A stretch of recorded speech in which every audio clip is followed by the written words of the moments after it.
Okay, meron tayo ditong carburetor mga brothers ng Kawasaki Barako 175. Ngayon, ang isang nagiging issue po ng Barako, yung kanyang overflow. Ayan.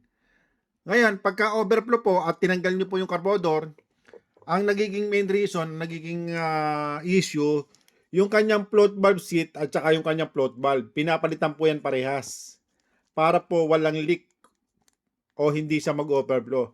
Kaso po, may mga carburetor, gaya po nito, naka fix yung kanyang float valve seat o yung kanyang fuel barrel, ano. Ngayon, paano ba pagtatanggal nito? Ayan, tuturo ko po sa inyo mga brothers. Pero bago natin simulan to, kung napasyal ka lang sa aking YouTube channel, huwag niyo po sanang kalimutan na mag-subscribe. Pakipindot po notification bell button. Piliin niyo po yung all para updated po kayo sa mga video na aking i-upload. Okay?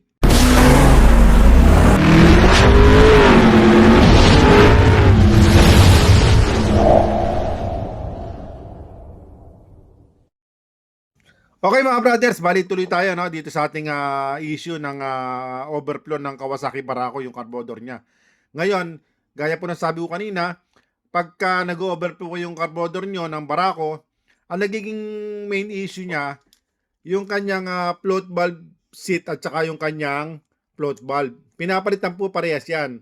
Ngayon, may mga carburetor po kasi natatanggal po itong float valve seat o yung fuel barrel. Meron siyang na bolt dito na maliit at saka meron siyang clamp. Yan mga brothers, para po wag matanggal. Ngayon, ito naman mga brothers, naka-fix. Kaya anong nangyayari pagka ganito, ang nagiging problema, may problema na po yung float valve seat. Ang ginagawa ng iba, pinapalitan na po yung carburetor. Pero ito mga brothers, pwede natin tanggalin to, no? Ang gagawin nyo lang, hanap lang kayo ng, o kung meron kayong yung pan-thread na 5mm, tetreadan nyo po ito mga brothers. Ayan, tetreadan nyo po yan. Ngayon, pag tinreadan nyo po yan mga brothers, hanap din po kayo ng ayan, ng bolt na may nut, at saka mayroong washer, dalawa. Kailangan nyo ng washer, Tapos, kailangan nyo rin po ng bushing. Hanap kayo ng bushing, Ngayon, gagawin nyo po dito mga brothers, ilalagay nyo po yung bushing dito sa ibabaw. Ganyan. Tapos tong bolt and nut niyo at saka yung washer, pagsamahin niyo po, ayan, at saka niyo po ipasok. Pag natreadan niyo po ito, Ngayon, ang magiging niyan, siguraduhin niyo lang mga brothers na yung pagkakatrade niyo hindi lang sa ibabaw, diretso siya hanggang sa ibaba.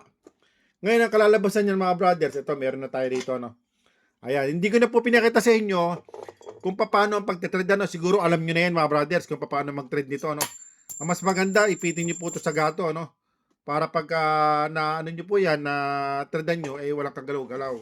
Ayan. Ayan mga brothers. Ngayon, ang gagawin natin mga brothers ay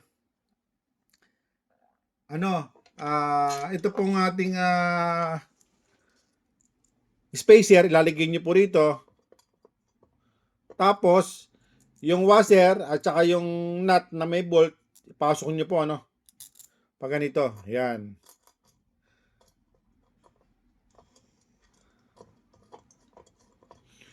Siguraduhin nyo po na yung ilalagay nyo pong bolt ay matibay, Huwag po yung mumurahin lang kasi maglalaban po yung thread yan, thread sa thread, Ang gagawin natin, gamit lang kayo ng 8 na socket. Ayan, ganyan lang gagawin natin,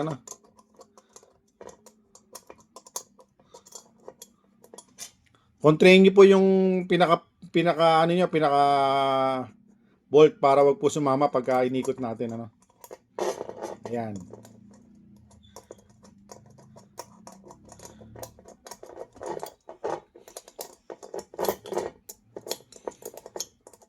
Ganyan lang mga brothers, Sa mga namumblema, paano matanggal to, ganito lang po gagawin nyo, Ayan.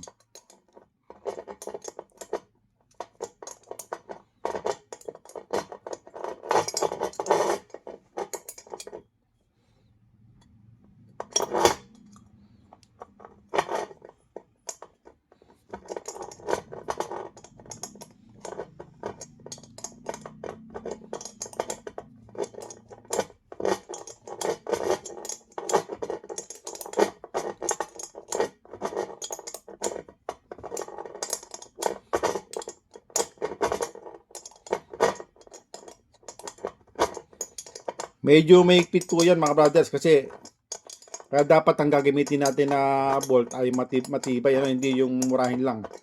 Kasi mangyayari, malolosted po yung bolt. Pagka mahina po yung bolt, malolosted yung bolt. Ano? Kaya dapat matibay yung bolt na kukunin nyo. Ayan, ganyan lang po mga brothers. Oh. Ayan.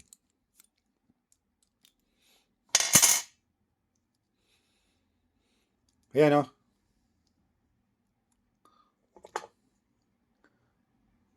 Ganyan lang po mga brothers. Okay? Sige po, maraming po salamat. Mabuhay po kayong lahat.